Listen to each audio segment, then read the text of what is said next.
Salut mes frères et sœurs, j'espère que vous allez bien. Alors aujourd'hui je vous fais la troisième partie concernant les baptêmes par immersion totale et de l'esprit qui sont obligatoires pour accéder au royaume de Dieu. Et en même temps je vais répondre à des questions que j'ai eues de certaines personnes, donc je vais en profiter pour y répondre.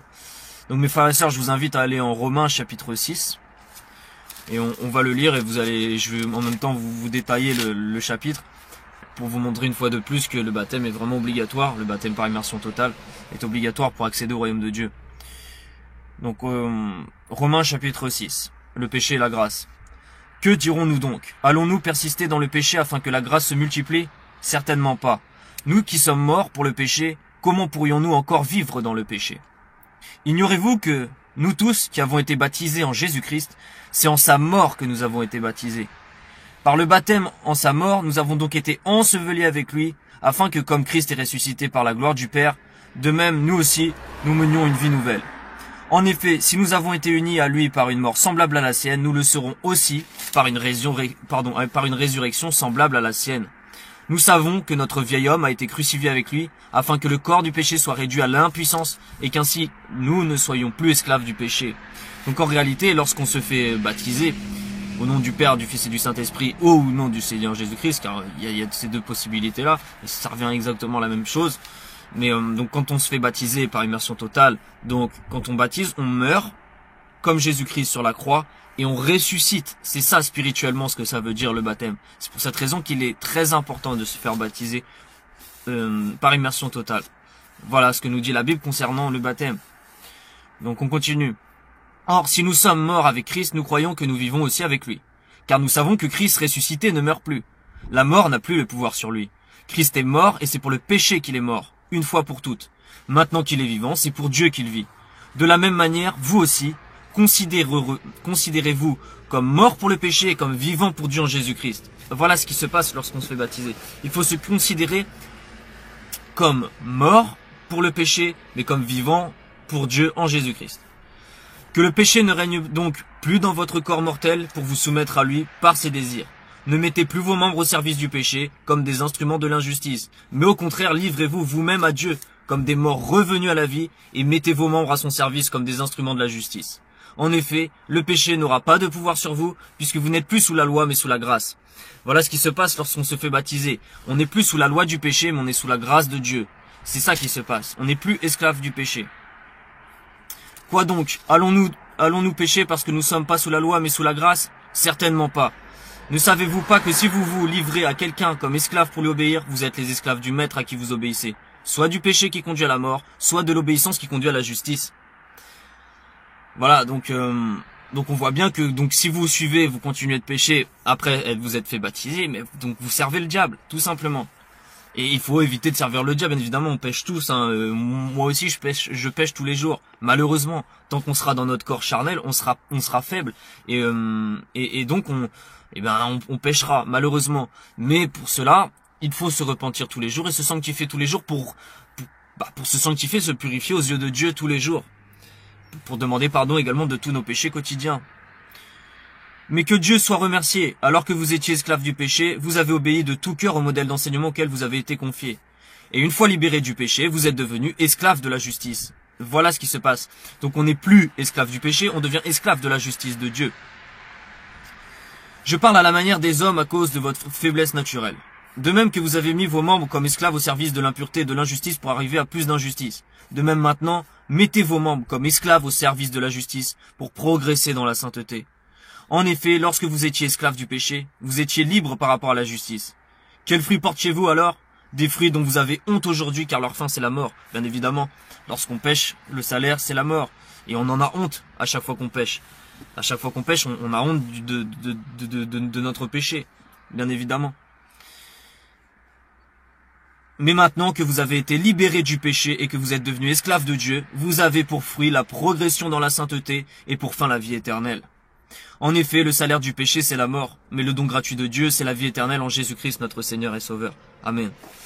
Voilà pour quelle raison, une fois de plus, que le baptême par immersion totale est obligatoire. Donc je vais vous répondre à des questionnements que certaines personnes ont et qui se disent oui mais par exemple moi si je peux pas le faire si je peux pas me faire baptiser est-ce que j'aurai la vie éternelle? Bon, je vais vous expliquer deux trois choses. C'est que bien évidemment si une personne est en prison et qu'elle peut pas se faire baptiser, bien évidemment qu'elle sera sauvée, cette personne-là. Si elle est enfermée en prison, Dieu le sait, Dieu voit ce qui se passe. Donc si cette personne-là reconnaît Jésus-Christ comme son Seigneur et Sauveur et demande pardon à Dieu et qu'elle ne peut pas se faire baptiser, bien évidemment qu'elle aura accès au royaume de Dieu. Évidemment. Si une personne est à deux doigts de mourir, qu'elle est en terminale, phase terminale, et qu'au dernier moment elle reconnaît Jésus-Christ comme son Seigneur et Sauveur, et qu'elle ne peut pas bien évidemment bouger de son lit, elle peut pas aller se faire baptiser, bien évidemment qu'elle aura accès au royaume de Dieu. Dieu, il est pas, faut pas réduire Dieu à l'homme, c'est impossible.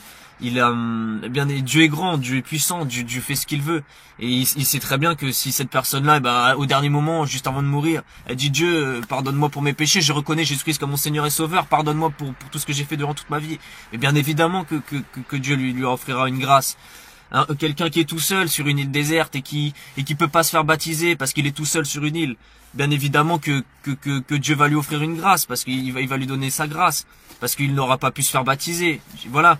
Mais vous qui pouvez vous faire baptiser, il faut le faire car Dieu le sait. Si vous avez des excuses bidons entre guillemets, oui, je n'ai pas eu le temps parce que je préférais aller à la plage ce week-end là, je préférais profiter du beau temps. Mais Dieu le sait tout ça. Il sait que vous aurez refusé le baptême. Parce que sachez que quand vous allez être devant lui lors du jugement, eh bien il va vous dire mais pour quelle raison ne tu t'es pas fait baptiser? Et si vous dites, si vous répondez à Dieu, ah oui il faisait beau, j'avais envie d'aller à la plage et je préfère aller à la plage que d'aller me faire baptiser. Ah voilà, Dieu il va pas vous accepter dans son royaume, vous n'êtes pas digne de rentrer dans son royaume. Si une personne lui répond oui mais parce que j'étais fatigué et je travaille toute la semaine et donc je me suis pas fait baptiser parce que je suis fatigué. Mais Dieu va vous dire mais il va pas vous accepter dans son royaume. Il va dire tu n'es pas digne de rentrer dans mon royaume parce que tu as préféré te reposer que de venir te faire baptiser pour ma gloire. Mais vous voyez, et c'est des exemples différents comme ça. Mais pour vous qui pouvez le faire, qui pouvez vous faire baptiser. Tout le monde peut se faire baptiser, sauf bien évidemment les cas extrêmes comme je viens de citer. Dieu sait que si vous avez pas envie de vous faire baptiser, vous dites oui non c'est pas obligatoire, vous faites entre guillemets de bons arguments dans votre tête à vous dire oui mais non c'est pas obligatoire, y a un tel qui dit ça c'est pas obligatoire, mais bien sûr que si que c'est obligatoire. Mais bien évidemment, il y a des cas spéciaux comme je viens de vous en citer. Mais sinon, c'est obligatoire. Dieu sait à quoi vous pensez et voilà. Donc vraiment, moi je vous conseille de vous faire baptiser par immersion totale. Par immersion totale, vraiment. Voilà ce que j'avais à vous dire concernant le baptême une fois de plus. J'insiste vraiment sur le baptême parce que à chaque fois, le Saint-Esprit me pousse à faire ce genre de vidéo, donc je le fais. Bien évidemment, et aussi je voulais vous dire que donc moi je baptise, donc tous les week-ends je suis occupé à baptiser, hein, donc je travaille la semaine, mais tous mes week-ends je baptise pour la gloire de Dieu gratuitement. Je me déplace, je vais à Saint-Malo, Laval, je me déplace partout. Je peux pas aller non plus très loin bien évidemment parce que mes week-ends c'est que 2 jours, hein, c'est dimanche lundi, donc moi tous mes week-ends je les passe au service de Dieu. Je prends ma voiture, je fais de la route, je vais baptiser des personnes. Il y a des personnes qui me rejoignent à Caen et je vais les baptiser. Et voilà, et pour la gloire de Dieu, vraiment je suis heureux de le faire. Vraiment gloire à Dieu et merci. Je remercie aussi Dieu de me permettre de faire des baptêmes en son nom parce que voilà, je sais que tout ça là ça provient de Dieu. Donc je voulais vous dire que bien évidemment il y a énormément de personnes qui veulent se faire baptiser dans la région parisienne, ça j'ai vu. Je pense que je vais me déplacer en région parisienne, je sais pas encore quand exactement, mais je vous donnerai les dates, je ferai une vidéo pour vous donner des dates précises, mais ça va être fin octobre à mon avis que je vais aller au début novembre, je vais passer sur Paris. Et il y a également Dijon, je vais donner des dates quand je vais aller à Dijon, dans la région en Bourgogne. Tout ça, je vais vous donner toutes les dates assez rapidement. Pour le moment, c'est encore un peu, j'ai pas vraiment les dates précises, mais ça va être dans la période entre mi-octobre et fin novembre. Voilà, quand je vais me déplacer pour faire des baptêmes pour la gloire de Dieu, bien évidemment gratuitement et pour la gloire de Dieu, je me déplacerai et voilà. Donc merci d'avoir suivi cette vidéo frères et sœurs, soyez bénis au nom du Seigneur Jésus-Christ et à la prochaine pour une prochaine vidéo. Ciao.